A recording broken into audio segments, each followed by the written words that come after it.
পূজা উপলক্ষে এখানে স্পেশাল নাকা চেকিং চলছিল। এই স্পেশাল নাকা চেকিংয়ের সময় আমরা এই যে গাড়িটা আপনারা যারা দেখছেন সেই গাড়িটাকে আমরা ইয়ে করি, তল্লাশি করি। সাথে আমাদের সাথে আছেন এক্সিকিউটিভ ইঞ্জিনিয়ার, এক্সিকিউটিভ ম্যাজিস্ট্রেট, একজন ম্যাডাম এসেছেন। ম্যাডাম আসুন, এদিকে আসুন আপনি।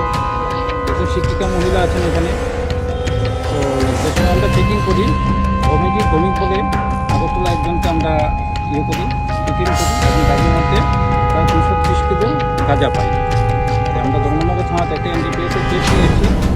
এই মামলাতে আরও যারা যুক্ত আছে তাদেরকে অ্যারেস্ট করা হয়।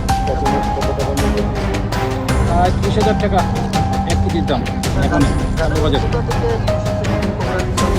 এটা দেখা যাচ্ছে যে নাম্বার প্লেট আছে, এটা হলো আগরতলা হাজামারা।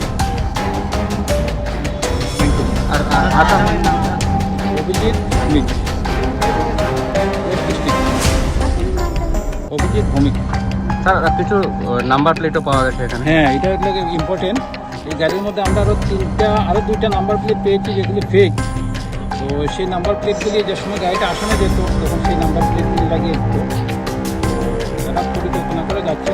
সেটা আমরা আমাদের যে আছে মামলা আছে সেই মামলা